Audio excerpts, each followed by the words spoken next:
Magandang araw po, maligayang pagdating sa Veggie Eskwela. Ako po si Joyce at ang paksa natin sa webinar na ito ay magtutulungan po kami ni Kuya Bulak upang pag-usapan ang mga natural na pamamaraan ng pamamahala ng peste sa ating taniman. Ang tawag po dito ay Integrated Pest Management or IPM.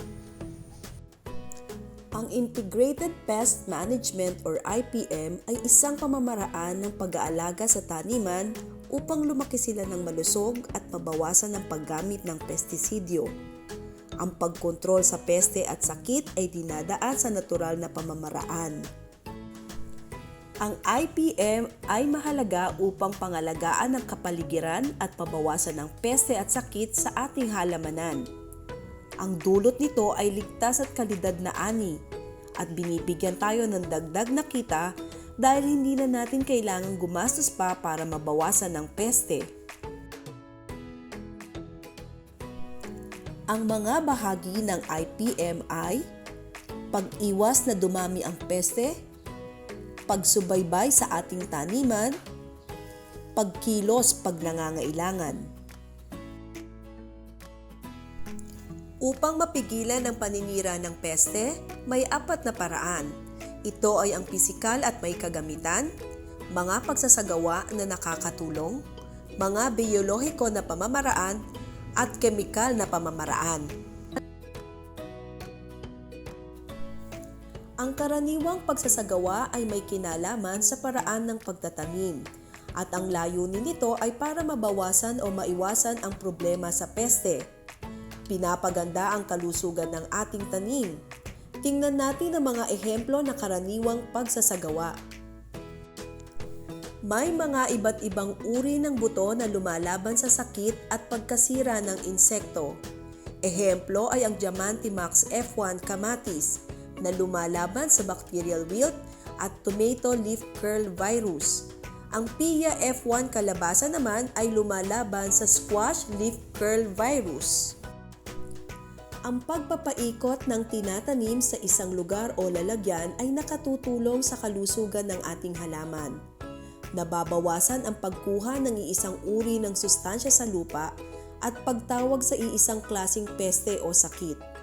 Para sa mga nagtatanim sa bahay, kailangan palitan ang nakatanim sa lalagyan o sa lupa pagtapos na ang buhay ng ating halaman sa ibang uri o pamilya ng halaman.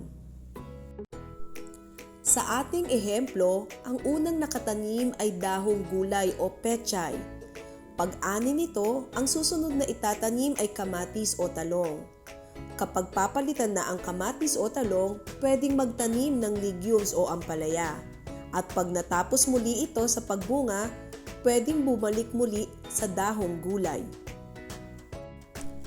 Ang intercropping ay ang pagtatanim ng 2 o mahigit pa na magkalapit na nakahilera. Isang ehemplo ay ang pagtabi-tabihin ang mais, mga ginugulay na buto at kalabasa. Ilan sa mga pangmatagalan na tanim ay bagay din na magkasama, halimbawa ay ang bawang, basil at kamatis. Ang marigold ay nakatutulong at nagpapaganda ng ating halamanan. Ito rin ay umaakit ng mga kaibigang insekto. Lahat ng ito ay paraan na tinatawag na companion planting. Ang mulching o pagmamulch ay paraan para mapanatili na malusog at walang damo ang ating taniman. Ang pagmamulch sa taniman ng gulay ay may maraming benepisyo. Bukod sa kawalan ng damo, mas tumatagal ang pagkabasa ng lupa kung kaya't hindi kailangan na madalas na magdilig. Naiiwasan din ang mga karaniwang peste at sakit ng tanim. Isang pwedeng gamitin na mulch ay dahon ng saging. Patuyuin at gutayin ang dahon. Ilatag ang ginutay-gutay na dahon sa ibabaw ng lupa. Habang dinidiligan ang halaman, ang mulch ay nagbibigay ng sustansya habang nabubulok. Ang peste ay isang laganap na problema ng mga nagtatanim. Mabuti na lang na may tanim at namumulaklak na halaman na nakakatulong iwasan ang peste.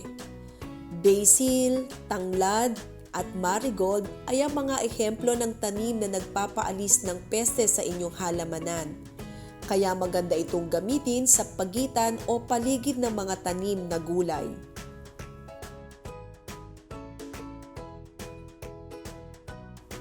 Ang physical na control ay may kasamang kagamitan upang matanggal o mapatay o ilayo ang insekto. Ang isang pamamaraan na pisikal na kontrol ay ang pagtanggal ng mga uod, pupa at itlog nila. Pwedeng tanggalin sa kamay lamang o sa paggamit ng sipit o tiyanik. Tinatanggal din ang apektadong dahon at bunga para hindi na kumalat sa iba. Ang tinatawag na yellow sticky trap ay umaakit at hinuhuli ang mga lumilipad na insekto tulad ng aphids, whiteflies at fruit flies. Gawa ito sa anumang dilaw na material na nilagyan ng langis o mantika para madikit ang insekto. Kinakabit ang yellow sticky trap sa tabi ng halaman. Sa ehemplong ito, isang pirasong aluminum o GI sheet ay napinturahan ng dilaw at kinakabit sa isang tukod na kawayan.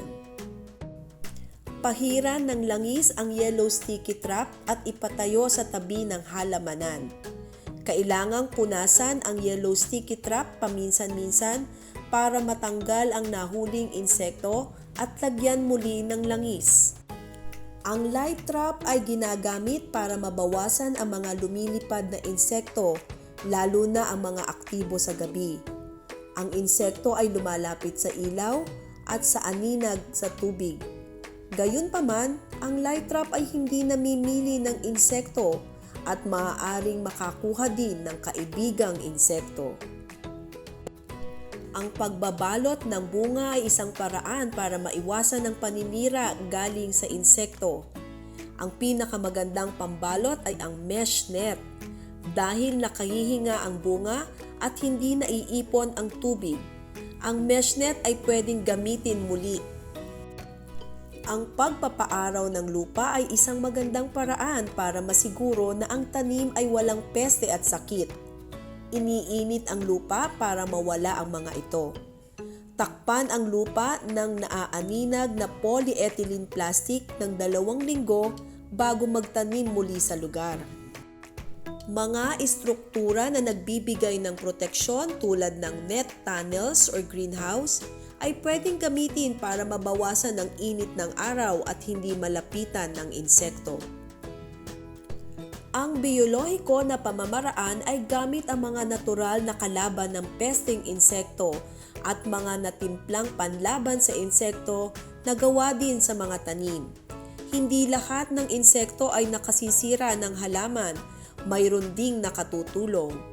Mga ehemplo ay ang gagamba at salagubang na kumakain ng sumisipsip na insekto na nagdadala ng sakit. May mga natitimplang panlaban sa insekto na gawa din sa mga halaman. Ito ay ini-spray sa umaga o pagpagabi pag mayroong insekto.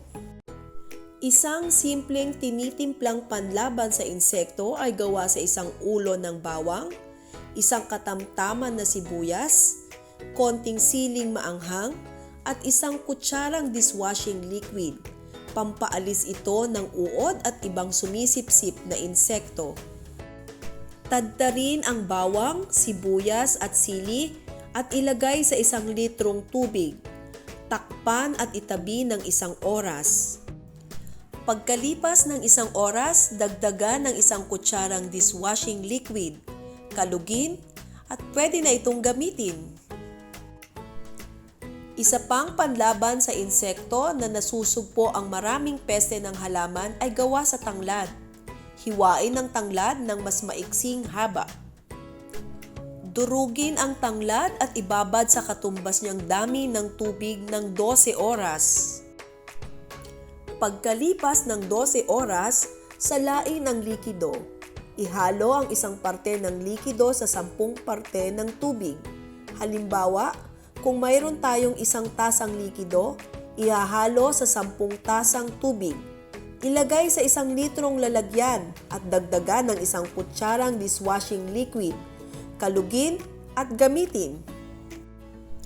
Para sa sakit ng halaman, ang dahon ng malunggay, ipil-ipil at kakawate ay nagbibigay lunas. Ang pagtimpla nila ay pare-pareho. Ipapakita ko kung paano gumawa gamit ang malunggay.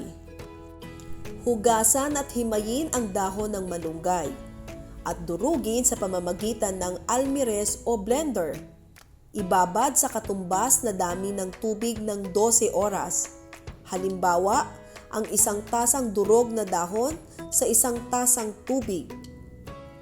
Salain upang makuha ang likido. Haluin ang 1 tasang likido sa 1 litrong tubig at pwede nang gamitin. Ang Plant Pathology Department ng East West Seed Philippines ay may ginawang website na ang pangalan ay Plant Doctor para makatulong sa pag-iwas at pag-ayos ng peste at sakit ng halaman. Sa unang pagpunta sa website na ito, tatanungin ka kung ano ang tanim mo. Sa ehemplo, piliin natin ang kamatis.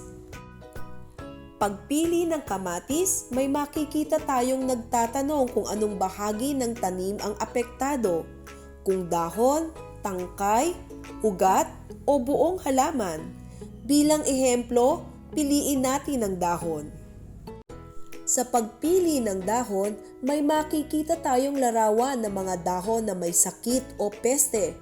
Piliin ang larawan na pinakamalapit sa ating halaman na may problema. Isang pangkaraniwang problema ng kamatis ay ang white flies sa baba. Piliin natin ang white flies bilang ehemplo.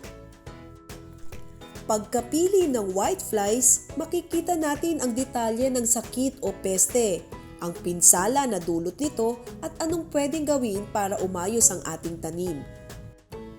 Para sa ating halimbawa na kamatis na may white flies, ang payo ay madalas subaybayan ang halaman. Gumamit ng yellow sticky trap. Tanggalin ang damo at ibang halaman na pwedeng bahayan ng insekto. Gumamit ng natural na pamatay insekto tulad ng neem oil para mabawasan ang populasyon nito.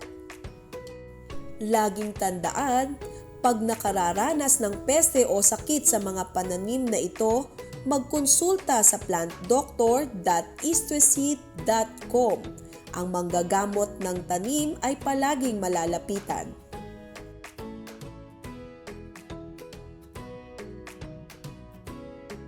Salamat sa pagpanood sa aming webinar. Sana'y marami kayong natutunan. Para makakuha ng balita para sa mga panibagong paksa, please like and follow our FB page, East West Seed Foundation PH. Para makilala ang sari-saring binhi gawa ng East West Seed, pa-download ang CropWiki AWS app sa Google Play or Apple App Store. Maaari nang bumili ng East West Seeds online, COD, sa official East West Lazada Store. Hanggang sa muli!